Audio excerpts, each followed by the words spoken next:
नमस्कार। बिहार की बात में आपका स्वागत है। मैं हूं पंकज कुमार। इस खास पेशकश में हम चर्चा करेंगे कि आरजेडी को क्यों लग रहा है कि इस बार वो सत्ता पाकर रहेगा। दरअसल हम आपको बता दें कि आरजेडी की 24 टीम, जी हां, इन दिनों बिहार के दौरे पर है। हर टीम की जिम्मेदारी यह है कि वो 10 विधानसभा सीट कवर करेगी। कई नेताओं की टोली बनी है और 24 टीम बनी है, तो आप समझ लीजिए कि 243 विधानसभा इनको कवर करना है। और 243 विधानसभा सीटों पर कुछ ऐसे मुद्दे हैं जो बड़े कॉमन हैं और उसको लेकर के सरकार के प्रति लोगों में नाराजगी है। और दरअसल उस मुद्दे की चर्चा हम आपके सामने करने जा रहे हैं। दरअसल आरजेडी को लग रहा है कि ये जमीन का जो सर्वे का कार्यक्रम शुरू हुआ है उस पर बड़े पैमाने पर धांधली हुई है। संविदा पर कई लोगों को रखा जाता है और कुछ ही समय में बदल दिया जाता है और इसमें बड़े पैमाने पर घूसखोरी भी हो रही है।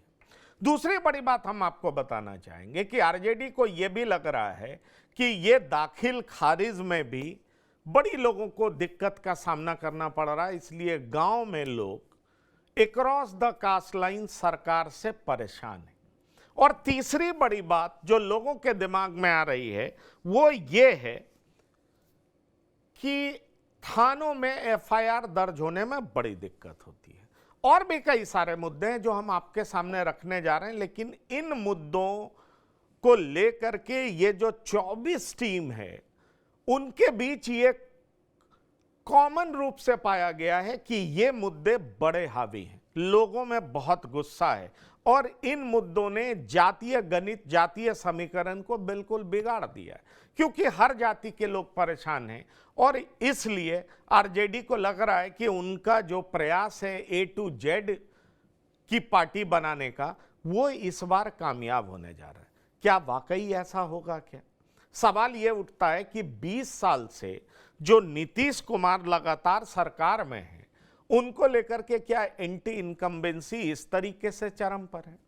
कहा यह भी जा रहा है कि वक्फ संशोधन बिल के बाद जो बिल पास हुआ और उसके बाद मुसलमानों में इस तरह सॉलिडेरिटी है कि मुसलमान भी एकजुट होकर के अब आरजेडी के फेवर में वोट करेंगे। ये आरजेडी की टीम की फाइंडिंग्स है और मेरी कुछ नेताओं से बात हुई है अलग अलग टीम में, तो उनका यह कहना था कि अब जैसे उपचुनाव में हमने मुस्लिम्स वोटों का बंटवारा देखा, वो इस बार विधानसभा चुनाव में नहीं होना है, क्योंकि मुस्लिम्स को लग रहा है कि हमें आरजेडी के साथ ही चलना चाहिए, हमारी सुरक्षा आरजेडी के साथ ही है, हमारे इंटरेस्ट का ध्यान आरजेडी ही रख सकती है। ऐसे में बड़ा सवाल उठ रहा है कि क्या इस बार बिहार जातीय समीकरण से हट करके वोट करेगा? बड़ा सवाल यह उठ रहा है कि क्या जमीन का सर्वे इस चुनाव में बड़ा मुद्दा होगा? बड़ा सवाल यह उठ रहा है कि जो पुलिसिंग का तौर तरीका है और जो जंगल राज की दुहाई एनडीए देता है, क्या इस बार वो फेल हो जाएगा? क्योंकि जो लॉलेसनेस है और जिस तरीके से पुलिस का रवैया है, अब जंगल राज की बात करने वाले को लोग सुन नहीं रहे हैं। ये आरजेडी की फाइंडिंग्स है। ऐसे में सवाल उठता है कि आरजेडी 243 सीटों पर, विधानसभा सीटों पर घूम रही है और उसकी फाइंडिंग्स में यह बात आ रही है कि लोगों का मूड बिल्कुल बदला हुआ है। क्या होने जा रहा विधानसभा चुनाव में, ये हम आपको बताने जा रहे हैं। कौन से मुद्दे बड़े हैं, ये हम आपको बताने जा रहे हैं। क्या वाकई तेजस्वी को लगता है या उनके सिपा सलारों को लगता है कि इस बार तेजस्वी ही मुख्यमंत्री होंगे? इसमें कितना दम है? जमीन पर मुद्दे कौन से हावी हैं? कौन सा कार्ड आरजेडी का बहुत तगड़े तरीके से प्ले करने वाला है, ये भी हम आपको बताएंगे। लेकिन आइए पहले आपको सुनाते हैं एक बाइट, उसके बाद हम शुरू करेंगे चर्चा।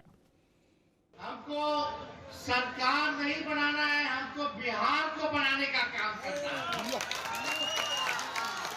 और बिहार तभी बनेगा जब नौजवानों के हाथ में काम होगा, जब गरीबी खत्म होगी, जब पलायन रुकेगा, शुगर मिल चालू होगा, जब कारखाने लगेंगे, लोगों को कहीं जाना आना नहीं पड़ेगा, बिहार में लोग आएंगे, ऐसी व्यवस्था हो ताकि बिहार हमारा तरक्की करे, चाहे किसान हो या कोई हो।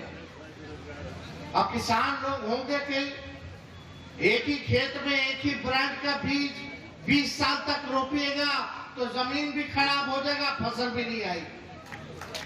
अब समय आ गया है खेत में नए ब्रांड का नया बीज रोपने का, ताकि फसलें भी अच्छी हो और आने वाले नस्लों का भविष्य भी बेहतर हो। खटारा गाड़ी आप लोग जानते होंगे, कितना साल तक सरकार अनुमति देता है गाड़ी चलाने का? कोई गाड़ी 15 साल बाद काहे नहीं अनुमति देता है? खटारा हो जाता है। खटारा यानी धुआं छोड़ने लगता है, प्रदूषण करता है, बीच रास्ते में खराब हो जाएगा, आप लोगों को फंसा देगा। तो हम ये जानना चाहते हैं, जब तक परिवर्तन नहीं होगा, जब तक बदलाव नहीं होगा, तब तक इसी हिसाब से हमारा बिहार पीछे हमेशा होता है। सरकार को आप लोगों ने 20 साल मौका दिया।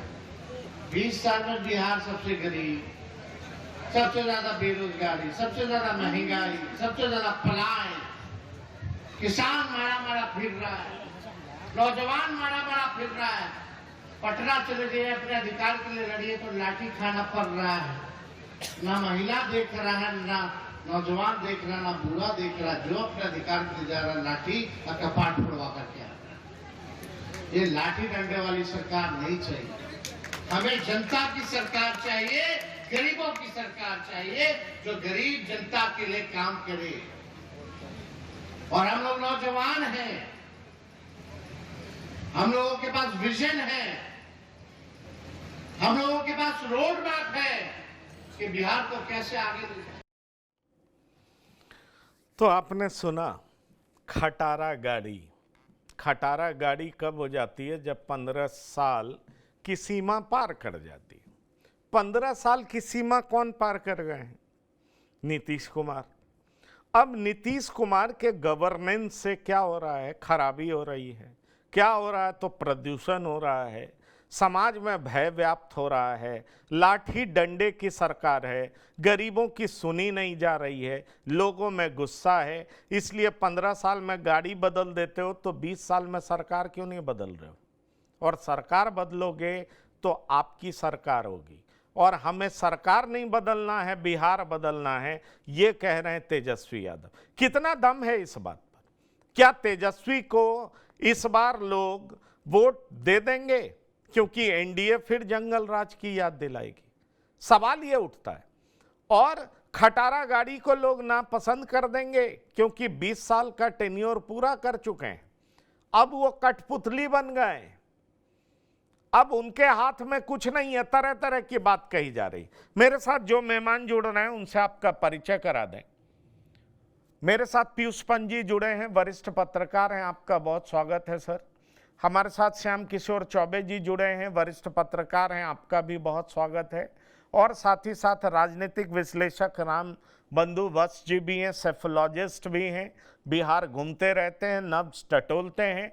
और जहाँ तक श्याम किशोर चौबे जी, पीयूष पंत जी का सवाल है, लंबा पत्रकारिता का अनुभव है, ऊँट किस करवट बैठेगा इसको बहुत पहले ही समझ लेते हैं। हमें याद है श्याम किशोर जी के साथ, पीयूष पंत जी के साथ हम झारखंड पे भी कई शो करते थे। हम लोगों को लग रहा था कि बीजेपी के पक्ष में माहौल बन रहा है, ये लोग उतनी ही जोरदार शब्दों में हमें खारिज करते थे। और सच यही हुआ कि जो सच्चाई है वो हमें ऑन एयर कबूल करना चाहिए। सच ये हुआ कि जेएमएम थंपिंग मेजॉरिटी के साथ जीती।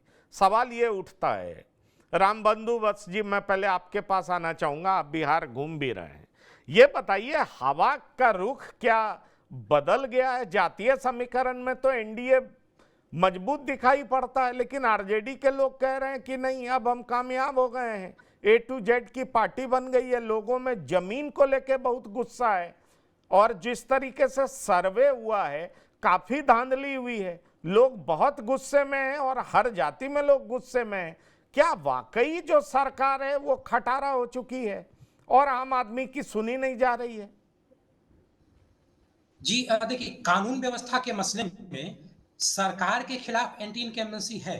ये जो तेजस्वी यादव जी का जो बयान है, जो मुद्दे वो पकड़े हैं, वो बिल्कुल सही है। सरकार के खिलाफ लोगों में नाराज़गी है और वो नाराज़गी भूमि विवाद के कारण ही है। लेकिन वो भूमि विवाद जो अभी ज़मीन सर्वे चल रहा है, केवल उसके कारण ही नहीं है। यहाँ पे भूमि विवाद का कारण भूमाफियाओं की जो गतिविधियाँ बढ़ गई हैं, बड़े, छोटे और मंझले हर स्तर के भूमाफिया बहुत लंबे समय से बिहार में सक्रिय हैं। या यूँ कहें कि भले ही आरजेडी का जो शासन था, जिसे हम जंगल राज कहते थे, उसमें कई तरह के अपराध होते थे। लेकिन जो एनडीए की जो मौजूदा सरकार है, इसमें जिस तरीके से ज़मीन को लेकर के संगठित अपराध हो रहा है, वो उस समय नहीं होता था। इस समय ये भूमि सर्वे का ही नहीं बात है, जब से ये ऑनलाइन हुआ है, तब से किसानों की जो ज़मीन है, उनकी जो जमाबंदी नंबर है, वो भूमाफिया नकली जमाबंदी नंबर भी बनवा लेते हैं और उनको फिर किसानों को पुलिस और न्यायपालिका का चक्कर लगाना पड़ता है। गाँव में खेतिहर ज़मीन जो सीमांत किसान हैं, बहुत सारे ऐसे किसान हैं जिनकी ज़मीन पे खेती नहीं हो रही है। छोटे-छोटे किसानों के पास 1-2 प्लॉट ऐसा है जो भूमि विवाद के कारण उस पे खेती नहीं हो रहा है, जिसको लोग परती बोलते हैं, ज़मीन उनका परती है। और ये बात सरकार के भी नज़रिए में है। आप देख लीजिए कि 2021 में खुद बिहार के डीजीपी ने माना था कि बिहार में जितनी हत्याएँ हो रही हैं, उनमें से 60% हत्याओं का कारण भूमि विवाद है। और इसमें इसका एक पक्ष ये भी है कि भूमि विवाद में जो हत्याएँ होती हैं, वो सिर्फ़ उनकी ही नहीं हो रही जिनके पास ज़मीन है।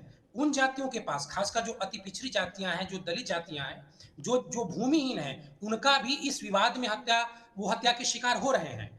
उसका कारण ये होता है कि कहीं न कहीं ज़मीन की खरीद-फ़रोख्त में उन लोगों की भागीदारी होती है। तो ये एक बहुत बड़ा नाराज़गी का कारण है।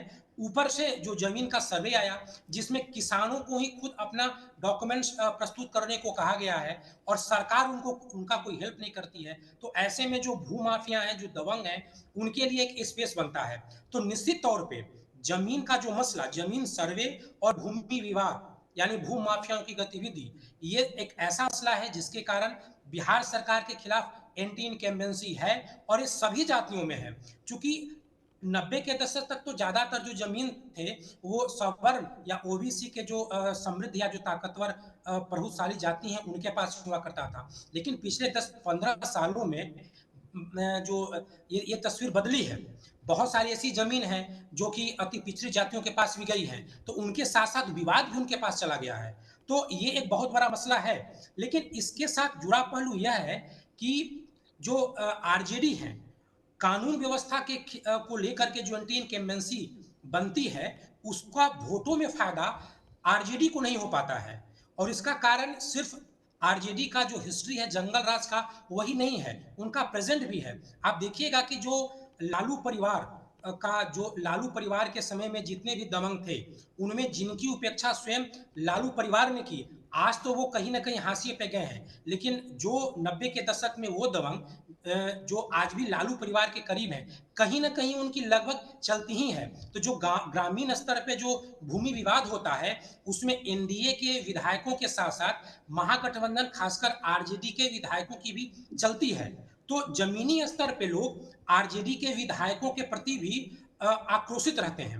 इसलिए मुझे ऐसा लगता है कि कानून व्यवस्था को लेकर के जो एंटी इनकम्बेंसी हुआ है, वो भले ही वो है, उसमें नाराज़गी है, लेकिन इसका सीधा फ़ायदा महागठबंधन को नहीं मिलता है, क्योंकि उनके विधायकों की दबंगई आज भी चलती है। थानों में आज भी आरजेडी के विधायकों की पैरवी सुनी जाती है, एनडीए की भी सुनी जाती है, आरजेडी के भी सुनी जाती है।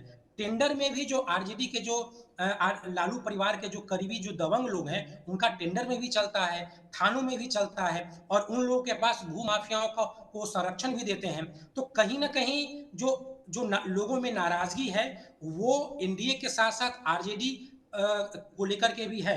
इसलिए मुझे लगता है कि भले ही तेजस्वी यादव जो मसला उठा रहे हैं, वो बिल्कुल सही है और सटीक है, लेकिन उसका फ़ायदा उन्हें उस तरीके से नहीं मिल पाएगा। दूसरी बात है कि जब भी अभी जो आरजेडी और कांग्रेस में बातचीत होती है, कांग्रेस के द्वारा एक बात बिल्कुल ही दमदार तरीके से रखा गया है कि अगर चुनाव से पूर्व तेजस्वी यादव को मुख्यमंत्री बनाया जाता है, तो एक एंटी इनकम्बेंसी का वोट नहीं जाता है।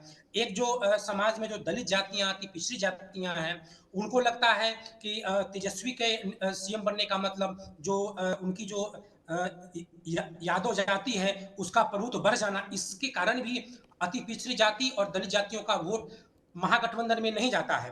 तो इसको काउंटर करने के लिए कहीं न कहीं तेजस्वी यादव को ज़मीन स्तर पे जाकर के अपनी पहचान बदलने की ज़रूरत है।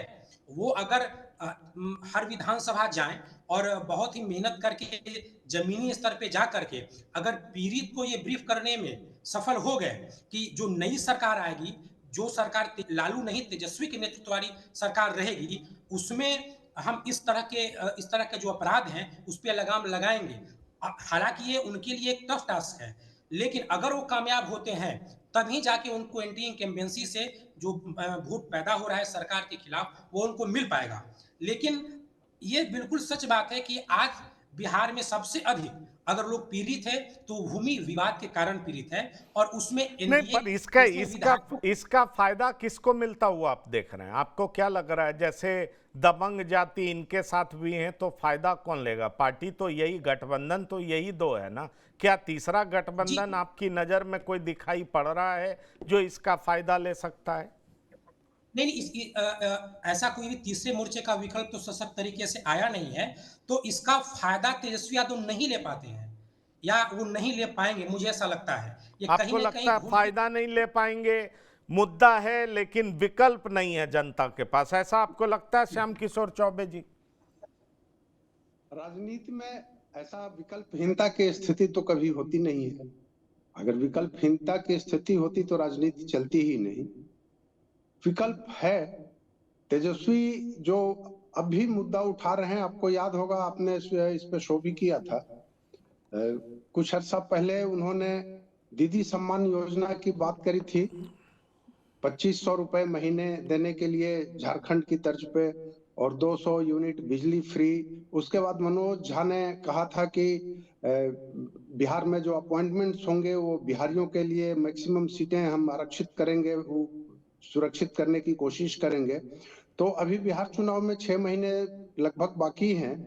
वैसी स्थिति में मुद्दे तो बदलेंगे और पार्टियां, राजनीतिक दल चुनाव के पहले, साल भर पहले, 6 महीना पहले, 8 महीना पहले एक एक करके मुद्दे, जैसे तालाब में कंकड़ फेंका जाता है, वो एक एक करके मुद्दे उछालती हैं और जो मुद्दा उनको लगता है लास्ट में कि ये ज्यादा सुपरहिट करेगा, लोगों को ज्यादा इंप्रेस करेगा, लोगों को ज्यादा प्रभावित करेगा, उन मुद्दों को चुन के फिर वो चुनाव से महीना 1.5 महीना पहले उसी पे बात करती हैं। जमीन वाला मामला तो है और इसमें कोई शक नहीं है। मैं बता रहा हूं कि वहां पे सरकार की पहली बात है कि सरकार के प्रति ओपिनियन जनता का बनता कैसे है, सबसे बड़ी बात यही है। वो ऊपर में नीतीश कुमार हो या तेजस्वी यादव हो या कोई हो, वहां से उनकी छवि नहीं बनती है।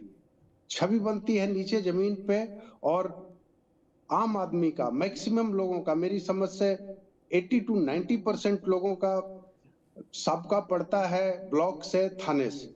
ब्लॉक और थाने में अगर उनको कुछ सहूलियत मिलती है, वहां के अधिकारी उनका और कर्मचारी थोड़ा सहयोगात्मक रुख अपनाते हैं, मुझे यह कहने में कोई हर्जा नहीं है, अब प्रतीत होता है कि अगर वे कुछ ले देकर भी काम कर देते हैं तो लोग उसको अब बहुत बुरा नहीं मानते हैं। अब ये चलन में आ गया है, ये सीधी सी बात है ब्लॉक और थाना के स्तर पे।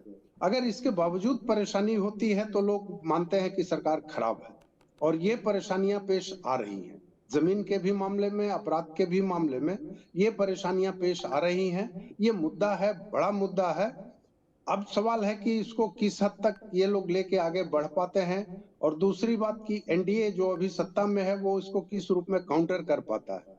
आप देखे होंगे कि जो जमीन सर्वे का मामला है, ये लगातार इसका टाइम बढ़ाते जा रहे हैं, बढ़ाते जा रहे हैं, बढ़ाते जा रहे हैं और जो मुझको लगता है कि चुनाव बाद तक ये कायम रहेगा। चुनाव के पहले इसको क्लोज नहीं करेंगे। अगर क्लोज करेंगे तो परेशानी में पड़ेंगे और वो परेशानी में जब पड़ेंगे तो जाहिर बात है कि इसका फायदा किसको मिलेगा, जो उनके विरोध में है।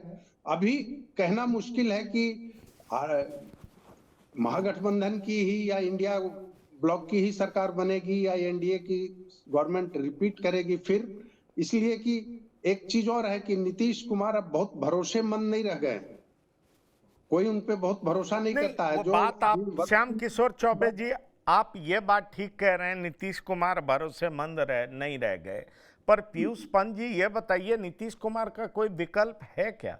बीजेपी कोई नेता तैयार कर नहीं पाई है। तेजस्वी खड़े होते हैं तो उनके खिलाफ दुनिया भर के भ्रष्टाचार के आरोप हैं, जंगल राज की बात आने लगती है, उनकी जाति के दबंगे की बात आने लगती है, गांव में एक बड़ा तबका है जो उनके खिलाफ खड़ा होने लगता है। ऐसे में मैं आपको बताऊं, आरजेडी की 24 कमेटी घूम रही है और 24 कमेटी में तमाम नेता हैं जो कि गांव-गांव में घूम रहे हैं, हर विधानसभा में घूम रहे हैं। उनको ऐसा लग रहा है कि अब लोगों ने मन बदल लिया है, लोग को लगने लगा है कि नीतीश कुमार वाकई खटारा गाड़ी हो चुके हैं, जो कि तेजस्वी यादव ने ऐसे शब्द का प्रयोग किया। पर आपको लगता है जब वोट डालने जाएंगे, हर बार हम पिछले बार भी सुने थे, ठीक है पिछली बार तेजस्वी सत्ता के नजदीक पहुंच चुके थे, पर उसमें बड़ी वजह बताई जाती है चिराग पासवान का विरोध। क्या इस बार एनडीए गठबंधन जितना मजबूत है, जितनी जातियां उसके साथ है, फिर भी आरजेडी के दावों में आपको दम दिखाई पड़ता है क्या?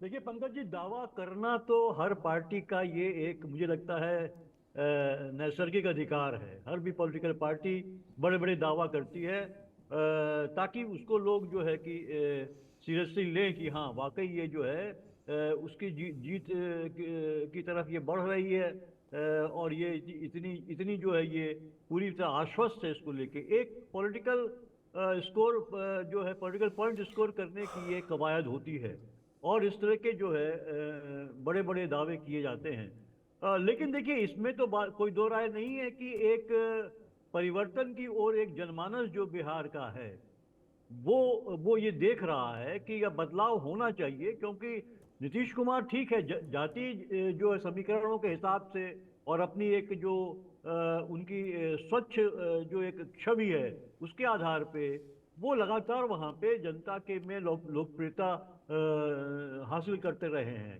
लेकिन लगातार उनकी लोकप्रियता भी अब बहुत कम होती चली जा रही है। हमने आपने सबने जो है तमाम सर्वे जो आए हैं उनमें ये देखा है कि कहीं ना कहीं आरजेडी के जो तेजस्वी यादव हैं वो अभी भी जो है सबसे आगे हैं। भले ही थोड़ी बहुत उनकी जो लोकप्रियता कम हुई है लेकिन अभी भी वो आगे हैं और नीतीश कुमार काफी नीचे हैं, क्योंकि नीतीश कुमार अब लोगों को लगने लगा है कि उतने प्रभावी नहीं रह गए। कहीं ना कहीं जो है वो भारतीय जनता पार्टी के दबाव में रह के जो है वो काम कर रहे हैं और जिस तरह से उनका सेहत चल रही है वो सब, तो इसमें कोई दो राय नहीं कि नीतीश कुमार अनडिस्प्यूटेड किंग रहे हैं बिहार के, और चाहे कोई भी सरकार बने कोई भी गठबंधन बने उसमें जो है कि नीतीश कुमार ही जो है वो मुख्यमंत्री का चेहरा होते हैं। लेकिन अब स्थितियां बदल गई हैं और खुद ये नीतीश कुमार की ही अपना व्यक्तित्व जो है, उनके जिस तरह के जो हाव भाव चल रहे हैं और जो उनके जो है कि जिस तरह से वो कभी इधर कभी उधर की बात कर रहे हैं करते रहे हैं लगातार, उसकी वजह से मुझे लगता है वो कमजोर हुए और बिहार में भी परिदृश्य जो है वो बदला है। देखिए अभी जो है सुशासन बाबू और वो जो थी पहला उनका जो टर्म था और जो जंगल राज जिसकी बात कही जाती थी, वो जंगल राज अब जो है एक पुरानी बात हो गई, क्योंकि अभी भी अगर वर्तमान में हम देखें तो बिहार में उसी तरीके के जो है कि अपराध जो है बढ़ने लगे हैं। लगातार इस तरह की घटनाएं हो रही हैं जिसकी खबरें, कुछ तो खबरें आ जाती हैं और कुछ खबरें दबा दी जाती हैं, लेकिन लगातार बढ़ रही हैं। लैंड माफिया रिलेटेड जो है, लैंड रिलेटेड जो है सबसे ज्यादा मर्डर जो है वो बिहार में हो रहे हैं। ये एनसीबी की रिपोर्ट में ही ये बात आई है। तो वो स्थिति नहीं रही कि जंगल राज की दुहाई देते हुए एनडीए जो है आरजेडी को जो है कटघरे में खड़ा करे, क्योंकि ये लोग समझ रहे हैं। और उससे बड़ा मुद्दा जो आरजेडी ने उठाया है गरीबी का, उसके बाद पलायन का, उसके बाद जो है कि रोजगार का सबसे बड़ा, और आरक्षण को लेके जिस तरह से जो है कि तेजस्वी यादव ने जो है एक काट करी है कि आरक्षण जो अगर नीतीश कुमार ने जो युवाओं को नौकरियां दी भी हैं तो वही उस कोटे से काट के नौकरियां उन्होंने दी हैं। नहीं ठीक है, लगातार आप ये बात कह रहे हैं उस कोटे से काट करके नौकरियां दी है। सवाल ये है कि जातिगत जातीय आरक्षण की जो बात है उसकी घोषणा तो केंद्र सरकार ने कर दी है कि भाई ठीक है, जातीय जनगणना कराना चाहिए, और जातीय जनगणना का मतलब ये है कि आरक्षण की कैपिंग हटेगी और आरक्षण की सीमा बढ़ेगी। तो अब केंद्र सरकार जिस चीज से भाग रही थी, जिस चीज से मुंह मोड़ रही थी, वो केंद्र सरकार आगे बढ़ करके कर रही है। और इस बीच बिहार में ये भी घोषणा किया जा रहा है कि 14 तारीख से तिरंगा यात्रा शुरू करेगी बीजेपी। क्या रामबंधु वत्स जी, आपको लग रहा है कि बिहार में तिरंगा यात्रा करके बीजेपी जो एंटी इनकम्बेंसी नीतीश कुमार के खिलाफ है उसको खत्म करने में कामयाब हो सकेगी? क्योंकि अभी तो लोगों में नाराजगी है, भाई म्यूटेशन में दिक्कत है, जमीन के सर्वे में प्रॉब्लम है, कानून व्यवस्था को लेकर के पुलिस सुनती नहीं है, बिना पैसे का एफआईआर नहीं होता है। इस तरह के आरोप कई लोग लगा रहे हैं और ये मुझे आरजेडी के नेताओं ने बताई है बात। पर क्या आपको लगता है कि ये सारे जो जमीनी मुद्दे हैं उस पर तिरंगा यात्रा प्रभावी हो जाएगा? राष्ट्रीय मुद्दे चढ़ करके बोलने लगेंगे, जिस तरीके से पाकिस्तान के 11 सैन्य ठिकाने ध्वस्त किए गए, ये सारी बातें चर्चा में बताई जाएंगी। आज कहा जा रहा है कि 100 किलोमीटर तक जो उनका न्यूक इलाका था जहां पर परमाणु बम थे, वो न्यूक्लियर इमिशन होने लगा। तरह तरह की बात सोशल मीडिया से पटा पड़ा है। पर तिरंगा यात्रा 14 से 23 तारीख तक होगा तो निश्चित तौर पर जो भारत की कार्रवाई रही उसकी चर्चा तो बीजेपी करेगी, एनडीए करेगा। आपको लगता है कि ये सारे मुद्दे स्थानीय मुद्दे पर भारी पड़ेंगे? देखिए, बीजेपी तिरंगा यात्रा निकाल रही है। देखना यह है कि ये इसके दो पहलू हैं। एक तो वो जो विपक्षी पार्टी है उसकी घेराबंदी के लिए निकाल रही है। दूसरी बात है कि ये तिरंगा यात्रा बीजेपी का है, तो क्या बीजेपी का मुद्दा एनडीए के मुद्दे को लीड करेगा? मतलब बीजेपी का जो मुद्दा है वही इस बार एनडीए को लीड करेगा या क्या? इस तिरंगे यात्रा में जदयू की कितनी हिस्सेदारी या भागीदारी होगी? क्योंकि इस बार बीजेपी भी ये चाहेगी कि एनडीए का जो चुनावी मुद्दा हो उसमें बीजेपी के हिस्से का मुद्दा ज्यादा प्रभावशाली हो। ऐसा लगे कि ये चुनाव बीजेपी के मुद्दों पर लड़ा जा रहा है, नीतीश कुमार साथ में रहे, लेकिन ये मुद्दा नरेंद्र मोदी के चेहरे पे लड़ा जा रहा है। अब देखना यह है कि इसमें जदयू की कितनी भागीदारी होगी, या जदयू रिएक्ट करती है या खामोश रह जाती है। तो इसमें जदयू की भूमिका देखने वाली बात होगी। दूसरी बात यह है कि जो जातिगत जनगणना की बात बीजेपी ने की है, तो बीजेपी का ये जो निर्णय है वो सबसे सटीक रहा विपक्षी पार्टियों को घेरने में। कम से कम अब विपक्षी पार्टी ये नहीं बोल पाएगी कि बीजेपी संविधान को बदल देगी। जो जातिगत जनगणना की जो बात है वो कहीं न कहीं जाती थी कि वो बीजेपी संविधान बदल देगी, बीजेपी आरक्षण बदल देगी। तो अब इस तरह के आरोप विपक्षी पार्टियों के द्वारा नहीं लग पाएगा। आप ये देख लीजिए कि कितनी बड़ी विडंबना है कि जो जातिगत सर्वे बिहार में हुआ, जिसकी बात तेजस्वी यादव चाहते थे कि इसको हम चुनाव में ले जाएं, उसको खुद राहुल गांधी ही खारिज करते थे।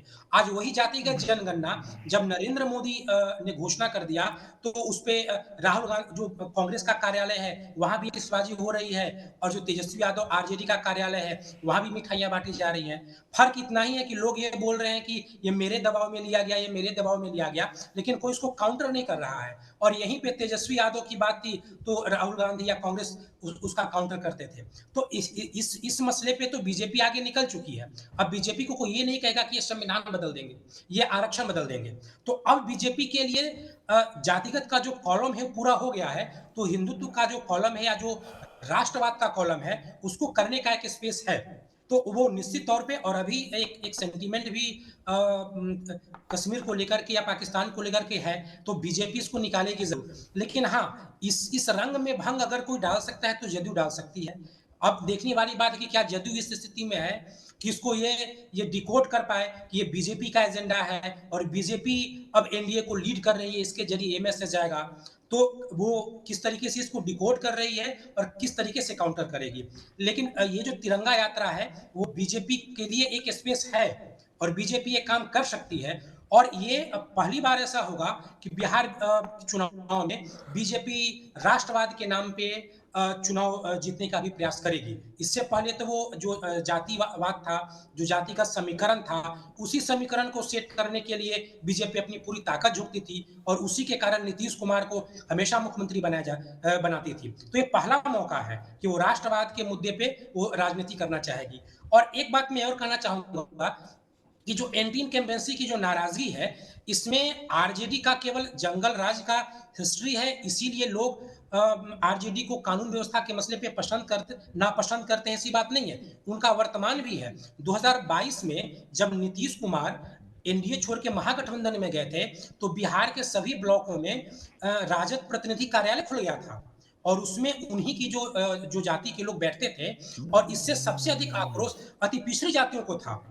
तो उनका अपना एक वर्तमान भी है, जो यहाँ जो दबंग लोग आज भी सक्रिय हैं, उनमें छोटा ही सही लेकिन एक हिस्सेदारी आरजेडी चलिए, की दिखती ये है लोगों ये को। ये बात बड़ी इंपॉर्टेंट बात कह रहे हैं। तो क्या आपको ये लगता है श्याम किशोर चौबे जी, ये राष्ट्रीय बनाम लोकल मुद्दे कई हैं, इसमें कोई शक नहीं, लेकिन एक बड़ी बात यह है कि महागठबंधन चाहेगा लोकल मुद्दे पर चुनाव और बीजेपी हमेशा राष्ट्रीय मुद्दे पर चुनाव लड़ना चाहती है।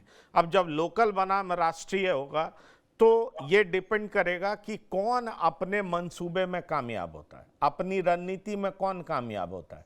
बीजेपी चाहेगी कि एंटी इनकम्बेंसी को हटाने के लिए राष्ट्रीय मुद्दे को उभारा जाए, पर आपको ये लगता है कि जिस तरीके से तेजस्वी यादव अकेले कैंपेन को लीड करना चाहते हैं, कन्हैया को जगह नहीं देते हैं, पप्पू को जगह नहीं देते हैं, कांग्रेस पार्टी कल भी प्रेस कॉन्फ्रेंस करती है तो कहती है अगर गठबंधन होता है तो, उसके प्रदेश अध्यक्ष कहते हैं अगर गठबंधन होता है तो सवाल ये उठता है कि अगर तेजस्वी एकोमोडेटिव नहीं होंगे, अलग अलग जाति के नेता को प्लेटफॉर्म नहीं देंगे, वो उनके भीतर इनसिक्योरिटी रहेगा, तो क्या आरजेडी तमाम जाति के लोगों को एक साथ कर पाएगी? ऐसा आपको लगता है? अभी तक तो ऐसा हो नहीं पाया। देखिए, आपने जो बातें कही उसी में उसका जवाब भी छुपा है कि जो कांग्रेस के प्रदेश अध्यक्ष ने कहा कि अगर गठबंधन होगा तो, अगर गठबंधन नहीं होगा तब तो सीधी सी बात है कि आप एनडीए के लिए स्पेस क्लियर कर दे रहे हैं। और अगर गठबंधन होगा तो क्या गठबंधन नहीं ही होगा? दूसरा सवाल है क्या गठबंधन नहीं ही होगा? तो नहीं ही होगा इसके चांसेस बहुत कम है, बहुत कम है। तो गठबंधन तो रहेगा मेरी समझ से, और अच्छी तरह रहेगा। दूसरी बात, इसके पहले आपने एक सवाल उठाया था कि नीतीश कुमार का विकल्प बीजेपी में है क्या? बीजेपी नीतीश कुमार का विकल्प तलाशने के प्रयास में है, मैं ये कह रहा हूं। आप देखिए, जो पहलगाम की घटना हुई उसके बाद प्रधानमंत्री जब सऊदी अरब की यात्रा पोस्टपोन करके बीच में ही चले आए, वापस आ गए स्वदेश, एक अच्छा काम किया। तो उसके बाद उन्होंने सभा कहाँ की? बिहार में की। बिहार में सभा करने का क्या मतलब था? आप जो बोल रहे हैं अभी कि राष्ट्रीय मुद्दे उठाएंगे, राष्ट्रीय मुद्दे उठाने की वो पहल थी। और अब केवल तिरंगा यात्रा बिहार में ही नहीं है, हर जगह है, लेकिन तिरंगा यात्रा बिहार में भी होगी और होने जा रही है। तो ऐसी स्थिति में, और तीसरी बात, इसके साथ एक और बात छिपी हुई है, अंतर्निहित है, सब कोई जानता है। 2000 इसके पहले के चुनाव में बीजेपी ने लीड किया था इनसे, जेडीयू से ज्यादा उसकी सीटें आई थी। तो ऐसी स्थिति में अच्छा, और जो अभी नीतीश कुमार की क्या कहिएगा कि जो परिस्थितियां रही हैं, जिस ढंग का वो पोस्चर पेश करते रहे हैं, वो सब देख के मुझको लगता है कि भले चुनाव तक नीतीश कुमार को सामने रखा जा रहा है, लेकिन बीजेपी ही अल्टीमेटली चुनाव के बाद इनको खारिज करेगी, व्यक्तिगत तौर पे नीतीश कुमार को। दूसरी बात इधर है कांग्रेस की, कि कांग्रेस हाँ ना में अभी ये झूल रहे हैं, चूंकि इन लोगों का सीट शेयरिंग का मामला फंसा हुआ है। और तीसरी बात ये जो आपने उठाया, अभी वत्स जी ने भी कहा कि जनगणना की बात, जातीय जनगणना की बात, तो अभी विपक्ष के हाथ से जातीय जनगणना का तीर पूरी तरह से निकला नहीं है, नहीं निकला है। इसलिए इसका जवाब आपने ही दे दिया था, मैं उसको थोड़ा कोडिफाई करता हूं, डिकोडिफाई करता हूं कि ये तो जनगणना की बात तो कर दी, जातीय जनगणना की बात कर दी। केवल जातीय जनगणना करने से क्या होगा? उससे तो कुछ होगा नहीं।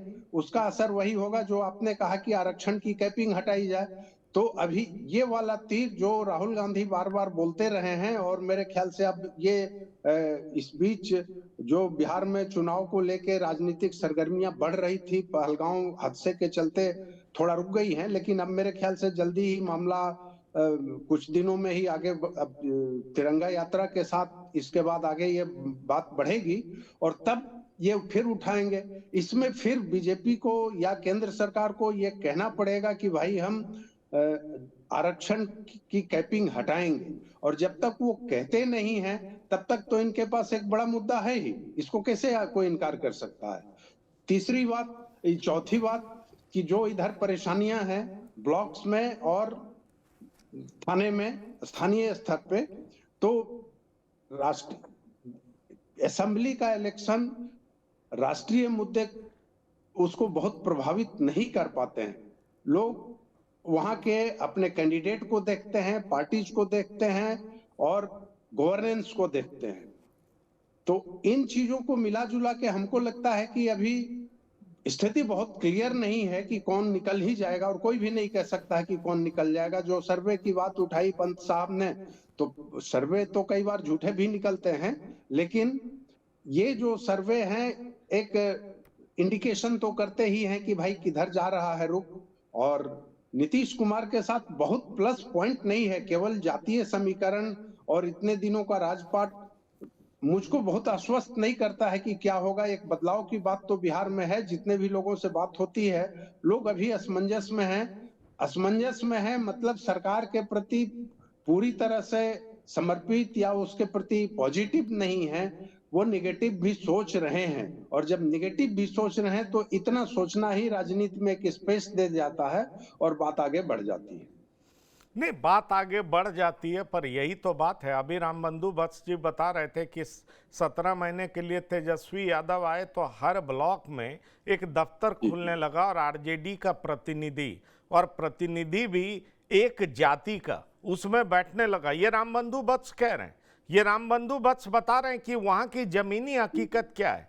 और ऐसे में अति पिछड़ों का सेंटिमेंट भड़कता, और अति पिछड़े इसीलिए आरजेडी के साथ जोड़ नहीं पाते। सवाल यह है कि अति पिछड़ा 36% तो है ना रामबंधु वत्स जी, 36% है।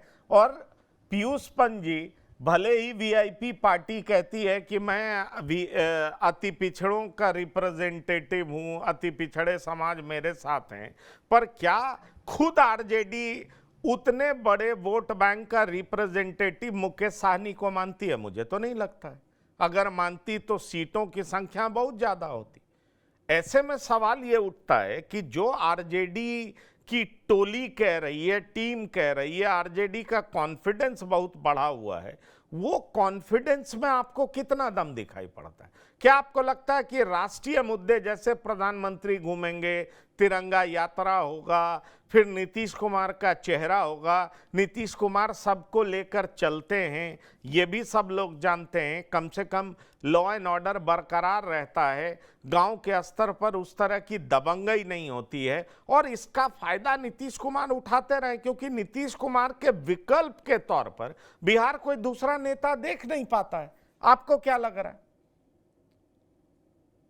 नहीं, देखिए, जहां तक आरजेडी का सवाल है या तेजस्वी का सवाल है, तो ये बात दीगर है कि दबंगई उनके यहाँ रही है, और जो उनके जाति के जो नेता हैं वो लगातार इस तरह की चीज़ें करते हैं, और एक वो उनकी छवि है, इसमें कोई दो राय नहीं है। लेकिन मुझे लगता है इसी को तोड़ने की कोशिश जो है तेजस्वी यादव कर रहे हैं, और लगातार वो जो है एक्सट्रीम बैकवर्ड जो क्लासेस अति पिछड़ा वर्ग है उनकी बात वो लगातार कर रहे हैं, उनसे संवाद करने की कोशिश कर रहे हैं। और इसीलिए आरजेडी ने जो देखिए हर विधानसभा क्षेत्र में जो है एक, और वो लालू यादव के एक टाइम का हमें याद है 2020 में जो है वो लालू से थोड़ा सा उन्होंने अपने को वो लायबिलिटी मानते हुए अपने को थोड़ा डिस्टेंस किया था उससे। लेकिन अब वो सामाजिक न्याय की बात कर रहे हैं, और जो लालू प्रसाद यादव हैं उनका जो एक सामाजिक परिवर्तन था, उन्होंने जिस तरह से इकोनॉमिकली बैकवर्ड क्लासेस को, शेड्यूल कास्ट को और इन लोगों को तमाम जिस तरह से वो एम्पावर करने के बात करी थी, वो वही बात को जो है अब तेजस्वी यादव इसी कवायद के तहत जो है कर रहे हैं, ताकि एक संवाद स्थापित हो, उनको समझाया जा सके कि हम आपकी ही बात कर रहे हैं। रिजर्वेशन की अगर हम बात कर रहे हैं, जातिगत आरक्षण में जो है उसकी बात कर रहे हैं, तो वो आपकी, क्योंकि आपके भले के लिए, क्योंकि उसमें हमने जो रिजल्ट निकला है कि जो सबसे अति पिछड़ा वर्ग सबसे अधिक संख्या में है, तो उसको जो है एम्पावरमेंट करने की, उसको आरक्षण मिले, 65% आरक्षण के हमने जो निर्णय लिया था, वो हम चाहते हैं कि आपको आगे बढ़ाया जाए। और इसीलिए जो है हर विधानसभा क्षेत्र में वो आरजेडी जो है वो इस तरह के जो है वो चला रही है, संवाद चला रही है और सम्मेलन चला रही है, ताकि जो है इन लोगों से साथ जो है कि बातचीत करे, अपनी बात को समझाए और ये कहे कि हम आपको ही आगे बढ़ाने का काम कर रहे हैं। और जातिगत जो जनगणना जो हमने कराई है, उसमें जो परिणाम आए उसके हिसाब से हम चाहते हैं कि आरक्षण किसी का 50 से 65% बढ़े। और ये हमने निर्णय भी लिया, जिसको कि हाईकोर्ट ने जो है कि स्ट्रक डाउन कर दिया। लेकिन नीतीश कुमार ने और एनडीए की सरकार ने कोई प्रयास नहीं किया कि किस तरह से इसको जो है रिस्टोर किया जाए। तो ये तमाम मुद्दे इसको लेके वो जा रहे हैं और कोशिश कर रहे हैं कि जो उनका जो बैगेज है, जो उनका यादव जाति का जो है, उससे वो थोड़ा सा पार पा सके। और दूसरी जो जातियां हैं जो अति पिछड़ी हैं, कुर्मी हैं, जिससे उस पर भी सेंध लगाने की कोशिश हो रही है, कोयरी है, उनमें भी सेंध लगाने की कोशिश हो रही है। ये कोशिश चल रही है, अब कितना सफल होंगे ये देखने वाली बात होगी। लेकिन मुझे लगता है कि अगर जनता परिवर्तन की इच्छुक हो, दिखाई दे रही है, जैसी सुगबुगाहट लग रही है, तो निश्चित रूप से तेजस्वी यादव अगर सक्रिय रहे और एक संवाद बनाते रहे। देखिए, संवाद राजनीति में सबसे बड़ा फैक्टर होता है संवाद का। अगर आप अपनी बात लोगों को समझा सकें, उन जाति समूहों को, कि जो हुआ वो भूल जाइए, गड़बड़ियां हुई, गलतियां हुई, लेकिन हम चाहते हैं कि वाकई नहीं, पर लोग भूल तो नहीं पा रहे हैं ना, लोग भूल तो नहीं पा रहे, लेकिन वो बात अलग है। लेकिन ये है कि लोग कोशिश तो कर ही सकती है पार्टियां। और इसीलिए देखिए, भारतीय जनता पार्टी भी इस तरह के जो है हर कॉन्स्टिट्यूंसी में जो है वो जातिगत जो है वो सम्मेलन करने जा रही है। और उसमें जो भी आइकन्स है हर जाति समूह के, उनके नाम पे वो करना चाह रही। तो एक जातियों के आधार पे ठीक है, बिहार चलता है जाति के आधार पे। आप बड़ी बड़ी बात करिए, लेकिन कितने जाति समूहों को आप सेट कर लेते हैं अपने पक्ष में, उसमें जो है सारा ठीक है। आपको ऐसा लग रहा है? एक और मुद्दा, राम बंदोबस्त जी, मैं चाहूंगा क्विक कमेंट्स दीजिएगा। कहा जाता वक्फ संशोधन बिल के बाद मुसलमानों में सॉलिडेरिटी बढ़ी है, उनको लगता है कि बेहतर होगा हम आरजेडी के पक्ष में ही खड़े रहें, क्योंकि हमारे हित की बात बिहार में आरजेडी ही कर सकती है। क्या आपको लगता है कि मुसलमान के वोटों में बिखराव की बात कई सारी पार्टियां कर रही थी, अब ये संशोधन, वक्फ संशोधन बिल जो एक तरीके से कानून का शक्ल ले चुका है, उसके बाद मुसलमान अब आरजेडी के पीछे पूरी तरह से खड़े हो गए हैं? ऐसा दिखाई पड़ता है आपको? जी, निश्चित तौर पे महागठबंधन की ओर उनका ध्रुवीकरण हुआ है। अगर कांग्रेस पार्टी और आरजेडी साथ रह के महागठबंधन में चुनाव लड़ती है, तो मुझे लगता है कि ये ध्रुवीकरण होगा। और इस बार जो बिहार का जो मुसलमान है, वो पिछली बार की तरह जैसे, या बाई इलेक्शन की तरह, या पिछली बार की तरह जो ओवैसी को वोट दिया था, वो उस तरीके से वो इस बार मतदान नहीं करेंगे। और जदयू के खिलाफ एक आक्रोश भी है। आप देखेंगे कि कुछ ही दिन पहले भभुआ में जो नीतीश कुमार के मंत्री हैं जमा खां, उनको लोगों ने काला झंडा दिखाया, विरोध के नारे लगाए। और तो इस तरीके से एक आक्रोश जदयू के खिलाफ है। और जो उनका आक्रोश है, जो प्रत्यक्ष रूप से दिखाई दे रहा है, जदयू के जो भी मुस्लिम नेता हैं, जो उनके एमएलसी हैं, उन लोगों को भी बहुत चिंता हो रही है। तो वो सारा वोट इस बार ध्रुवीकरण होगा। और ओवैसी हो या प्रशांत किशोर हो, मुझे लगता है कि इन लोगों में ये लोग अब उस वोटों का बिखराव नहीं कर पाएंगे, या बहुत ही कम कर पाएंगे। और वो वोट एकजुट होकर के महागठबंधन की ओर जाएगा। ये प्रभाव वक्त संशोधन बिल से पड़ा है। यहाँ के जो अल्पसंख्यक समाज है, उनमें बहुत नाराजगी है। जी, अल्पसंख्यक समाज में नाराजगी है, लेकिन एक बात और भी बड़ी चर्चा में है श्याम किशोर चौबे जी, कि ये जातीय जनगणना मुसलमानों में भी होगा, कई सारे कॉलम्स बनाए गए हैं, तो जाति के आधार पर उसमें भी बंटवारा होगा और इसका फायदा एनडीए को मिल सकता है। इसकी संभावना दिखाई पड़ रही है आपको? मुझको नहीं लगता, पक्के तौर पर नहीं कहा जा सकता है, इसलिए कि जातीय जनगणना में कॉलम्स बनेंगे, उसमें भी थोड़ा जातियों का अलग अलग निर्देशन होगा कि ये इस मतलब ये अंसारी हैं, ये सैयद हैं, तो वो चीजें होने के बावजूद वो जाएंगे एनडीए की ओर, तो मुझको ऐसा नहीं लगता है। कुछ पसमानदा मुस्लिम्स जा सकते हैं, लेकिन वो परसेंटेज कम होगा, और ऐसा तो है नहीं कि 100% किसी जाति का वोट किसी एक विशेष पार्टी को या एक विशेष लीडर को मिल जाता है। उसमें फ्रैक्शंस तो होते ही हैं, थोड़ा बहुत होगा, लेकिन उससे अंतर नहीं पड़ता है बहुत। ऐसा नहीं है कि निषाद जातियां जो हैं, निषाद जाति के सारे वोट निषाद जी को ही मिल जाते हैं, या सारे के सारे पासवान उधर चिराग पासवान के पास ही चले जाते हैं, या सारे के सारे यादव तेजस्वी यादव के ही पास आ जाते हैं। अब सवाल है कि उसी में से थोड़ा थोड़ा तलछट भी 1%, 1.5% या 0.5% भी अगर लोग खिसका लेते हैं इधर उधर, तो उसका अंतर पड़ेगा। और लेकिन मुझको नहीं लगता है कि मुस्लिम्स वोट्स का माइग्रेशन उधर होगा। आपको नहीं लगता? पर यह बताइए, कहा जाता है महिलाएं नीतीश कुमार को बढ़ चढ़ करके वोट करती हैं, और ये तेजस्वी ने पहले से ही अनाउंस कर दिया कि हम इतना रुपया महिलाओं को देंगे, हमारी सरकार बनेगी। तो ये मुसलमान और महिलाएं आपको इस बार किधर जाती हुई दिखाई पड़ रही हैं बड़ी संख्या में? आरजेडी दावे बहुत कर रही है। ये तो फिर आप देखिए, बगल में अभी जो हाल के चुनाव हुए हैं, मध्य प्रदेश हुआ 2 साल पहले, बिहार झारखंड हुआ, महाराष्ट्र हुआ, दिल्ली हुआ, ये सारे चुनाव जो रिजल्ट दे रहे हैं, मेरे ख्याल से उसी को देख करके तेजस्वी यादव ने ये घोषणा की है महिलाओं की। और अगर महिला वोटर उधर चली गई, जैसा झारखंड में हुआ या जैसा महाराष्ट्र में हुआ या जैसा दिल्ली में हुआ, तो मुझको लगता है कि तब तो फिर एनडीए को बहुत पीछे रह जाना पड़ेगा। नहीं, अगर पर मुस्लिम पर हो गए या पर तो हो पीयूष गए और पंत जी, महिलाएं, पीयूष पंत जी, जीविका दीदी की संख्या बिहार में बहुत ज्यादा है और ये वोटर नीतीश कुमार के माने जाते हैं। नीतीश कुमार बुरी परिस्थिति में भी जो बेहतर कर पाते हैं, उसमें इन महिलाओं का हाथ बड़ा माना जाता है। आपको क्या दिखाई पड़ता है? देखिए पंकज जी, निश्चित रूप से महिलाओं एक बहुत बड़ा फैक्टर रहा है, और उसका कारण भी रहा है कि जिस तरह से शराबबंदी जो है, जो कि बहुत बड़ी मांग थी बिहार के महिलाओं की, जिसको नीतीश कुमार ने जो है पूरा किया उसको, और उसका अभी तक वो कह लीजिए जो आप जो मूल था उसका ब्याज जो है, उसका उसका फायदा उनको नीतीश कुमार को लगातार मिलता रहा है। लेकिन मुझे लगता है कि देखिए, ये महिला निश्चित रूप से अभी भी जो है नीतीश कुमार के पक्ष में ही वोट वो देने की संभावना है। लेकिन एक फैक्टर है कि अगर उनको लगता है कि जो सिनेरियो बनता है आगे चल के और नीतीश कुमार कमजोर दिखाई देते हैं, और ऐसी संभावना दिखती है कि बीजेपी अगर आती है, एनडीए आती है, और बीजेपी जो है उनको जो है कि कहीं ना कहीं जो है छोड़ देगी, हटा देगी, तो उस तरह की अगर कोई स्थिति बनती है, तो मुझे लगता है महिलाएं फिर जो है कि दूसरी तरफ जाने की सोच सकती हैं।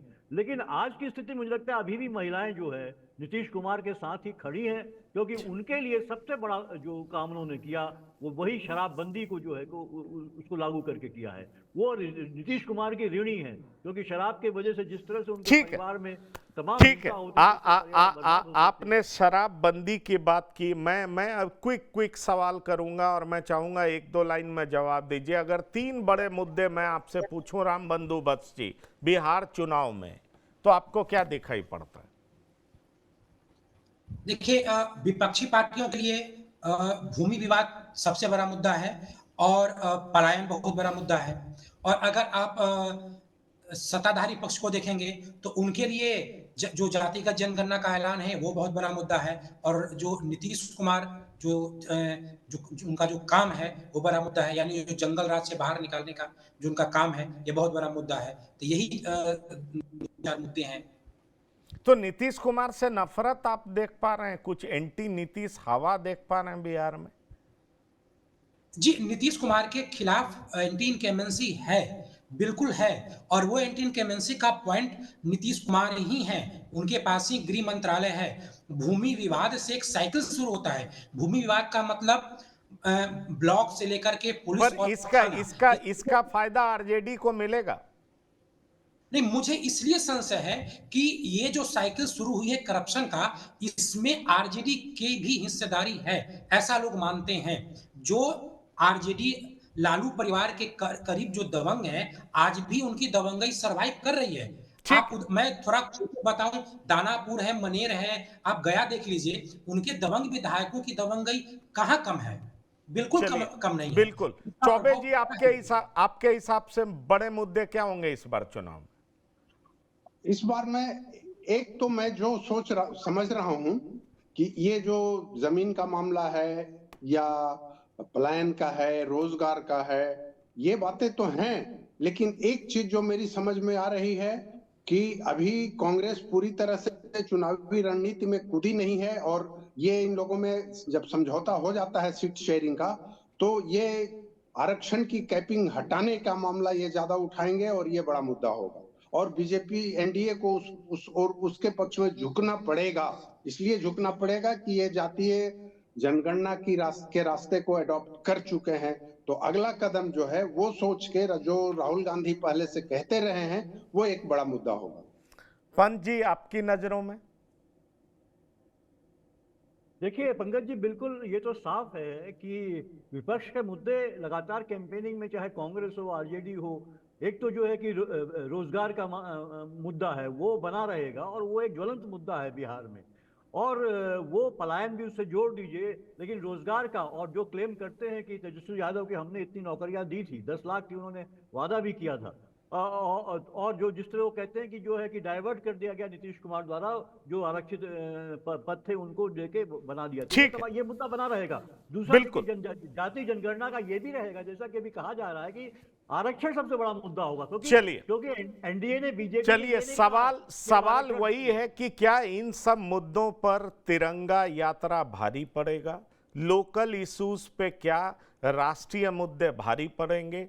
क्योंकि इन सब के ऊपर बीजेपी जरूर राष्ट्रीय मुद्दों को उछालने का प्रयास करेगी, क्योंकि 14 से 23 तक तिरंगा यात्रा बिहार में है, इसकी घोषणा की जा चुकी है। बहरहाल, बिहार की बात में पीयूष पंत जी, राम बंदोबस्त जी, श्याम किशोर चौबे जी शिरकत करने के लिए बहुत बहुत धन्यवाद और शुक्रिया।